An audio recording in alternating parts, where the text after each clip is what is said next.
Alpha வந்துச்சு அசரலை, beta வந்துச்சு அசரலை, delta வந்துச்சு கொஞ்சமாக அசந்துட்டோம், ஒமிக்ரான் வந்துச்சு இன்னும் கொஞ்சம் நம்ம அசந்துட்டோம். ஃப்ளோரோனா அப்படின்னா என்ன? இஸ்ரேலில் முதல் பாதிப்பு வந்துருச்சுன்னு சொல்லிட்டாங்களே, அப்படின்னா இந்தியாவுக்கும் அது பரவுமா? ஒமிக்ரான் அப்படிங்கிறது சாதாரணம் தான்ப்பா, பயப்பட தேவையில்லை அப்படின்னு சொல்லி ஒரு குரூப். ஐயையோ பயப்படணும் அப்படின்னு சொல்லி அந்தோனி ஃபாசிலேருந்து எல்லாருமே சொல்லிட்டு இருக்காங்க. அது வேறொரு குரூப். நம்ம எந்த குரூப் பக்கம் நிற்கணும்? பல கேள்விகளுக்கான பதில் இந்த ஒரு பதிவு பிடிச்சிருந்துச்சுன்னா சப்ஸ்கிரைப் பண்ணுங்க, பிடிக்கலன்னா கமெண்ட்ல வந்து ஏன் பிடிக்கல அப்படின்னு சொல்லிருங்க. அன்பு தமிழஞ்சங்களுக்கு தமிழ் பொக்கிஷத்தின் வணக்கங்கள்.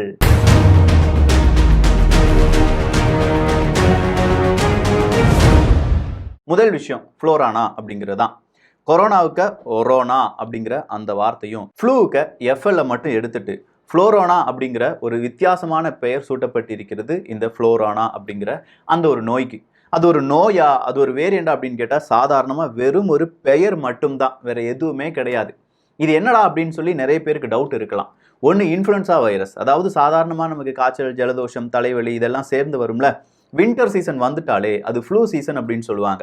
வெளிநாட்டிலேருந்து இந்தியாவுக்கு வரக்கூடிய நபர்கள், இல்லாட்டி இந்தியாவிலேருந்து வெளிநாட்டுக்கு செல்லக்கூடிய நபர்கள் எல்லாருமே இந்த ஃப்ளூ ஷாட் அப்படிங்கிறத போட்டிருக்கணும். அதாவது அதுக்கான வேக்சினை போட்டிருக்கணும், இந்த மாதிரியான வைரஸ் தாக்காமல் இருப்பதற்கு. ஸோ இது இப்போ எங்கெல்லாம் பரவிட்டு இருக்கு? மேற்குலக நாடுகள், இஸ்ரேல், அமெரிக்கா போன்ற எல்லா இடங்களிலுமே வின்டர் எங்கெல்லாம் இருக்கோ அங்கெல்லாம் இது பரவிக்கிட்டே இருக்கும், பரவும். ஒவ்வொரு வருஷமும் கிட்டத்தட்ட ஒரு 30,000 1 லட்சம் நபர்களுக்கும் அதிகமான நபர்கள் இந்த ஃப்ளூ அப்படிங்கிற இந்த ஒரு நோயால் மட்டுமே இறந்து போவாங்க. அமெரிக்காவில் மட்டுமே 5 லட்சம் 6 லட்சத்துக்கும் அதிகமான நபர்கள் என்ன செய்வாங்க? ஹாஸ்பிட்டலைஸ்ட் ஆவாங்க, மருத்துவமனையில் அட்மிட் ஆக்கப்படுவார்கள். இஸ்ரேலையும் இதே மாதிரி தான் நடந்துட்டு இருக்கும். ஸோ இப்போ வேர்ல்டு ஹெல்த் ஆர்கனைசேஷன்ட்டு போய் நம்ம கேள்விகள் கேட்குறோம். என்ன world health organisation, influenza virus, corona virus இரண்டுமே ஒன்றுதானா அப்படின்னு கேட்கும்போது, இல்லப்பா இரண்டும் வேற வேற. எந்த விதத்துல வேற அப்படின்னு சொல்லி வேர்ல்டு ஹெல்த் ஆர்கனைசேஷன்ட்ட எதிர்கேள்வி கேட்டோம்னா, ஒன்று ட்ரீட்மெண்ட்ல வேற, இன்னொன்று வேக்சின்ல வேற அப்படின்னு சொல்லி இந்த இரண்டு வேற்றுமைகளை மட்டும் சொல்லுவாங்க. ஒற்றுமைகள் என்ன இருக்கு அப்படின்னு சொல்லி ஒரு லிஸ்ட்டை கேட்டோம்னா அது ஒரு 7-8 சொல்லுவாங்க. முதல் ஒற்றுமை என்ன அப்படின்னு கேட்டிங்கன்னா, இரண்டும் ஒரே மாதிரியான இந்த ஏஜ் குரூப், 60 வயசுக்கு மேலே உள்ளவங்க, இல்லாட்டி ரொம்ப நோய் எதிர்ப்பு சக்தி குறைவாக இருக்கக்கூடிய நபர்கள், இவர்களை பாதிக்கும் அப்படின்னு சொல்லுவாங்க. இது முதல் ஒற்றுமை. அடுத்த ஒற்றுமை என்ன அப்படின்னு கேட்டிங்கன்னா, இந்த கொரோனா எப்படி பரவுதோ அதே மாதிரி தான் இந்த இன்ஃப்ளூயன்சா இல்லாட்டி ஃப்ளூ அப்படிங்கிறதும் பரவும் அப்படிங்கிறது தான். எப்படி? நம்ம பேசும்போது, தும்மும் போது, இல்லாட்டி நம்ம எச்சில் துப்பும் போது, இந்த மாதிரியான பல விஷயங்களில் கொரோனா பரவுது அப்படின்னு சொன்னாங்கல்ல, இப்படித்தான் ஃப்ளூவும் பரவிட்டு இருக்கு. ஸோ பரவுதல் அப்படிங்கிறதும் இரண்டும் ஒரே நேரத்தில் ஒரே மாதிரி பரவக்கூடிய தன்மையுடையது தான். அடுத்ததா, இரண்டுமே சுவாச உறுப்புகளை பாதிக்கக்கூடியதானா அப்படின்னு கேட்டா ஆமாங்க, ஆமா. இரண்டுமே சுவாச உறுப்புகள் இருக்கு பாத்தீங்களா, லங்ஸா இருக்கட்டும், ஆக்சிஜன் டெஃபிஷியன்சிலாம் வந்துச்சுல்ல. ஸோ இந்த மாதிரி சுவாச உறுப்புகளை பாதிக்கக்கூடிய நோய்கள் தான் இந்த இரண்டுமே. அடுத்ததா இருக்கக்கூடிய ஒற்றுமை என்ன அப்படின்னு கேட்டீங்கன்னா, ஒரே மாதிரியான சிம்டம்ஸ் இருக்கும். எப்பா காய்ச்சலா? ஆமாப்பா. எப்பா தலைவலியா? அட ஆமாப்பா. எப்பா ஜலதோஷமா? அட ஆமாப்பா ஆமா அப்படின்னு சொல்ற மாதிரி சிம்டம்ஸ் அப்படிங்கிறது ஒரே மாதிரி இருக்கும். ரொம்ப மைல்டான சிம்டம் இருக்கும்போது, கொரோனாவா இருக்கட்டும், இல்லாட்டி இந்த பக்கத்தில் இருக்கிற ஃப்ளூவா இருக்கட்டும், வீட்டில இருந்தே நம்ம என்ன செஞ்சிடலாம்? ட்ரீட்மெண்ட் பண்ணிக்கலாம். இப்படிங்கிற பல ஒற்றுமைகள் இதுக்கு பின்னால இருக்கு. சரி, இப்போ அடுத்த மெயின் கேள்விக்கு நம்ம வரப்போறோம்.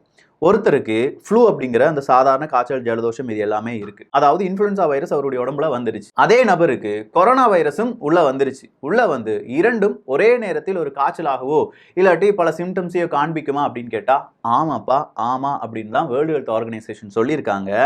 அப்படி சொன்னது மட்டும் கிடையாது, அதுக்கு ஒரு பெயரையும் இஸ்ரேல் நியூஸ் பேப்பர் போட்டுட்டாங்க. அந்த நியூஸ் பேப்பர் போட்ட பெயர் தான் ஃப்ளோரோனா அப்படிங்கிறது. இது யாருக்கு வந்திருக்கு அப்படின்னு கேட்டிங்கன்னா, அங்கே இருக்கக்கூடிய ஒரு கர்ப்பிணி பெண்ணுக்கு வந்திருக்கு. கர்ப்ப காலத்தில் பொதுவாக நோய் எதிர்ப்பு சக்தி அப்படிங்கிறது ரொம்பவே குறைவாக இருக்கும். ஏன்னா ரொம்ப பெரிய சக்தி, அந்த சிசுவுக்கு தேவையான சக்தியும் அம்மா உடம்புல இருந்தே போறதுனால அம்மாவுக்கு நோய் எதிர்ப்பு சக்தி அப்படிங்கிறது ரொம்ப குறைவாக இருக்கும். அந்த நேரத்தில் இந்த மாதிரியான வைரஸ் ஈஸியாக அட்டாக் ஆயிரும். அப்படித்தான் இந்த இன்ஃப்ளூயன்சா வைரஸும் அதே மாதிரி கொரோனா வைரஸும் அந்த கர்ப்பிணிக்கு அட்டாக் ஆயிருக்கு. அதை தான் ஃப்ளோரோனா அப்படின்னு சொல்லி அறியப்படுகிறது. அவங்களுக்கு சரியாயிருச்சு. அதுதான் இங்கே மெயின் மேட்டர். ஸோ இப்படி சரியான பிறகு வேர்ல்டு லெவலில் ஒரு ஹேஷ்டேக் ட்ரெண்ட் அடிக்குது. ஃப்ளோரோனா அப்படிங்கிறது அடுத்த வேரியண்ட் வந்துருச்சுப்பா அப்படின்னு சொல்லி அதிபயங்கரமான நிறைய பேர் அதை பற்றி பேச ஆரம்பிச்சுட்டாங்க. அப்படி பேச ஆரம்பிக்கும் போது ஆல்ரெடி நம்ம பார்த்தோம், எப்பா இந்த ஒமிக்ரான் வந்துச்சு, டெல்டா வந்துருச்சு, டெல்மிக்ரான் அப்படிங்கிறது வேறொரு விஷயம் வந்துச்சுன்னு சொன்னாங்க, அது பொய் அப்படின்னு சொல்லி தமிழ் பட்சத்தில் போஸ்ட் போட்டோம். அதே மாதிரி தான் இந்த ஃப்ளோரோனா அப்படிங்கிறதும் இரண்டு நோய்கள் ஒரே நபரை தாக்கும் போது வரக்கூடிய ஒரு விதமான நோயை இப்படி அழைக்கிறார்கள் அப்படின்னு சொல்லி நம்ம பார்த்தோம். இதுதான் ஃப்ளோரோனாக்கு எக்ஸ்பிளனேஷன். இதுக்கு மேலே பெரிய எக்ஸ்பிளனேஷன் உங்களுக்கு தேவையில்லை அப்படின்னு சொல்லி நான் நம்புகிறேன். அடுத்ததா இருக்கக்கூடிய கேள்வி என்னன்னா, இப்போ இந்த ஒமிக்ரான் வருது இல்ல, நம்ம ஊர்ல அதாவது இந்தியாலலாம் இன்னும் கொஞ்சம் நாட்கள்லயே பெரிய அளவு ஒமிக்ரான் பாதிப்பு இருக்குமா அப்படின்னு சொல்லி பல நபராலும் கேள்விகள் கேட்கப்படுது. கரெக்ட் தானே? ஏன்னா இப்போ 1500 அப்படிங்கிற ஒரு கவுண்டுக்கு நம்ம வந்துட்டோம். அமெரிக்காவை எடுத்து பார்த்தோம்னா 4 லட்சம் 5 லட்சம்னு தினசரி கொரோனா வைரஸ் அப்படிங்கிறவங்களுடைய அந்த தாக்கம் அதிகரித்து வருகிறது. அதே இது நீங்க யூகே பக்கம் எடுத்து பார்த்தீங்கன்னா லட்சக்கணக்கில் ஓடிட்டு இருக்கு. ஸ்பெயின் பக்கம் எடுத்து பார்த்தீங்கன்னா அதுவும் லட்சக்கணக்கில் ஓடிட்டு இருக்கு. ரஷ்யா பக்கம் எடுத்துட்டீங்கன்னா அதுவும் 10,000 30,000 50,000 சொல்லி ஓடிட்டு இருக்கு. இப்படி எல்லா உலக நாடுகளிலும் இந்த கொரோனா வைரஸ் குறிப்பா ஒமிக்ரான் அப்படிங்கிறது கூடுதலா பரவுது அப்படிங்கிற செய்தி நம்ம காதுகளுக்கு வந்து கேட்கும் போது இந்தியாவில் மட்டுமே ஒமிக்ரான் வெறும் 1500 தான் இருக்கா அப்படிங்கிற கேள்விக்கான பதிலையும் தேடி போக வேண்டியதா இருக்கு. நம்மளே மாதிரி என்டிடிவி என்ன செய்யறாங்க, இந்த கேள்விக்கான பதிலை தேடி கொஞ்சம் லேபுக்கு போறாங்க. அப்படி லேபுக்கு போகும்போது அவங்க டெஸ்ட் பண்ற சில நபர்களுக்கு கொரோனா ஒமிக்ரான் வேரியண்டா இருக்கு. கிட்டத்தட்ட அந்த லேப்ல வந்த 60% கேஸ் ஒமிக்ரான் கேஸா இருந்திருக்கு. ஆனா இந்தியாவில் இப்போதைக்கு கொரோனா பாதிப்படைஞ்சவங்க இருப்பாங்கல்ல, இவங்களை எத்தனை பெர்சன்டேஜுக்கு ஒமிக்ரான் பாதிப்பு இருக்கு அப்படின்னு சொல்லி இந்திய அரசாங்கத்தால் சொல்லப்பட்டிருக்கிறது அப்படின்னு கேட்டீங்கன்னா 2%. வெறும் 2% நபர்களுக்கு தான் கொரோனா பாதிப்பு வந்திருப்பதாக சொல்லுகிறார்கள். அப்படின்னா இந்தியாவில் ஏதோ ஒரு கேப் இருக்கு அப்படின்னு சொல்றாங்க. அந்த டேட்டா கேப் அப்படின்னு சொல்றாங்க. இது ஒமிக்ரானா இது டெல்டாவா அப்படின்னு சொல்லி கண்டுபிடிக்கிற அந்த ஜீனோம் ஸ்டடி பண்ணக்கூடிய அந்த ஃபெசிலிட்டி இந்தியாவில் ரொம்ப கம்மி. அப்படியே இருந்தாலும் அதை யாரும் பயன்படுத்துவது கிடையாது. எனக்கு கொரோனா வந்துருச்சு, அது ஒமிக்ரானா இருந்தா என்ன, டெல்டாவா இருந்தா என்ன, இல்லாட்டி வேற ஏதாவது வேரியண்டா இருந்தா என்ன, கொரோனா வந்துருச்சுப்பா நான் வீட்டில் தனிமைப்படுத்திக் கொள்கிறேன் அப்படின்னு சொல்ற அளவுக்கு தான் இப்போ இந்திய மக்கள் எல்லாருமே தயார் நிலையில இருக்காங்க. ஸோ இப்படி ஒரு தருணத்தில் ஒமிக்ரான் தான் இந்தியாவில் கூடுதலாக இருக்கு அப்படின்னு சொல்லி எப்போது அறியப்படும் அப்படின்னு கேட்டிங்கன்னா இன்னும் ஒரு 10 தினங்களில் இது பெரிய அளவில் பேசப்படும் சொல்றாங்க. நாளொன்றுக்கு கிட்டத்தட்ட 24 லட்சம் நபர்கள் இந்தியாவில் கொரோனாவால் குறிப்பா ஒமிக்ரானால் பாதிப்படைவார்கள் அப்படிங்கிறது தான் வல்லுநர்களுடைய பகீர் கணக்கா இருக்கு. இதை சொன்ன உடனே என்ன விக்கி பயங்காட்டுறியா அப்படின்னு சொல்லி நிறைய பேர் கேட்பாங்க. நான் பயங்காட்டல, உண்மையை சொல்லிட்டு இருக்கேன். சரி, இதனால நன்மையும் இருக்கு தீமையும் இருக்கு. முதல் நன்மை என்ன அப்படின்னு கேட்டிங்கன்னா நமக்குள்ள ஹெர்ட் இம்யூனிட்டி அப்படிங்கிறது தான். இஸ்ரேலை பொறுத்த வரைக்கும் எப்ப எல்லாருக்குமே நாங்க வேக்சின் போட்டுட்டோம் அப்படின்னு சொன்னாங்க. கரெக்ட் தானே? அதுவும் 4வது டோஸ் வேக்சினுக்கு வேற அப்ரூவ் கொடுத்தாங்க. அப்படிப்பட்ட நாட்டிலேயே ஒமிக்ரான் வந்துருச்சு, நாங்க ஹெர்ட் இம்யூனிட்டியை சீக்கிரமா அடைந்து விடுவோம் அப்படின்னு சொல்ற இஸ்ரேலே பெரிய அளவுல பயந்துட்டு இருக்காங்க. மறுபடியும் கொஞ்சம் ரெஸ்ட்ரிக்ஷன்லாம் கொண்டு வரணும் அப்படின்னு சொல்லி நினைச்சிட்டு இருக்காங்க. இந்தியாவில் இப்போ இரவு ஊரடங்கு உத்தரவு ஆயிருச்சு. நிறைய இடத்துல இந்த மாதிரியான ரெஸ்ட்ரிக்ஷன்ஸ் எல்லாம் போட ஆரம்பிச்சிட்டாங்க. லாக்டவுன் வருமா வராதா அப்படிங்கிற கேள்விக்கு பதில் இன்னும் 10 தினங்களில் தெரிந்துவிடும் அப்படிங்கிறது தான். சரி, ஒமிக்ரான் வந்தா பெரிய அளவுல பாதிப்பு கிடையாது அப்படின்னு சொல்லி அந்தோனி ஃபாசி அவர்கள் சொல்லிட்டாங்க. வேர்ல்டு ஹெல்த் ஆர்கனைசேஷன் சொல்லிட்டாங்க. இதனால நமக்கு என்ன கெட்ட செய்தி இருக்கு அப்படின்னு சொல்லி கொஞ்சம் பேர் கேட்கலாம். நல்ல செய்தி, நமக்கு ஹெர்ட் இம்யூனிட்டி சீக்கிரமா வரும். அது என்னப்பா ஹெர்ட் இம்யூனிட்டி அப்படின்னா நம்ம உடம்பு இந்த நோய்க்கு எதிரான அந்த நோய் எதிர்ப்பு சக்தியை தன்னைத்தானே உருவாக்கி கொள்ளக்கூடிய அந்த தருணம் தான் ஹெர்ட் இம்யூனிட்டி. இது 2 விதத்தில் வரும். ஒன்று, நம்ம உடம்புல அந்த வைரஸ் அட்டாக் ஆன பிறகு நம்ம உடம்பா நோய் எதிர்ப்பு சக்தியை உருவாக்கி இந்த ஹெர்ட் இம்யூனிட்டியை உருவாக்குதல். இன்னொன்று அப்படிங்கிறது வேக்சின் நம்ம போட்டுக்கிட்டதுனால இந்த மாதிரியான நோய் எதிர்ப்பு சக்தி உருவாகுதல். ஸோ பல நாடுகளிலும் வேக்சின் போட்ட பிறகு வந்த ஹெர்ட் இம்யூனிட்டி அப்படிங்கிறது எந்த அளவுக்கு ஒமிக்ரானை கட்டுப்படுத்துகிறது அப்படிங்கிறதுக்கான பதிலை பல உலக நாடுகளில் இப்போ கொரோனா பாதிப்பு வந்திருக்குல்ல, அதனால நீங்களே அதை கண்டுபிடிச்சிக்கோங்க, இல்லை நீங்களே அதை சொல்லிக்கோங்க. நான் சொன்னால் அது வேறு விதமாக போயிடும். ஹெர்ட் இம்யூனிட்டி வந்திருக்கு, வேக்சின் வழியாக வந்திருக்கு, ஆனாலும் அங்கே நோய் பரவுதல் அப்படின்னு சொல்லி வந்துட்டு இருக்கும்போது அதுக்கான எக்ஸ்பிளனேஷனை நம்ம கொடுக்க முடியாது. ஆனால் இன்னொரு விதத்தில் இது எந்த அளவுக்கு தீமையை விளைவிக்கும் அப்படிங்கிறதுக்கான எக்ஸ்பிளனேஷன் நம்மளால கொடுக்க முடியும். பீக்கா இந்த டெல்டா வேரியண்ட் அப்படின்னு ஒரு வேரியண்ட் வந்துச்சு பார்த்தீங்களா? இந்த டெல்டா வேரியண்ட் டைமில் இந்தியாவில் கிட்டத்தட்ட 4லேருந்து 5 லட்சம் நபர்கள் ஒரே தினத்தில் பாதிப்புக்கு உள்ளானார்கள். ஆனால் இந்த ஒமிக்ரான் அப்படிங்கிறது அதை விட 4 மடங்கு இல்லாட்டி 5 மடங்கு அதிகரிக்கும் அப்படின்னு சொல்கிறாங்க. அதாவது ரொம்ப கூடுதலான நபர்களுக்கு பரவுது. மைல்டு சிம்டம்ஸ் தான், கூடுதலான நபர்கள் ஹாஸ்பிட்டலைஸ்டு போக வேண்டாம் அப்படின்னு சொல்லிட்டாங்க. ஆனால் அது பரவும் வேகம் கூடுதலாக இருக்கு.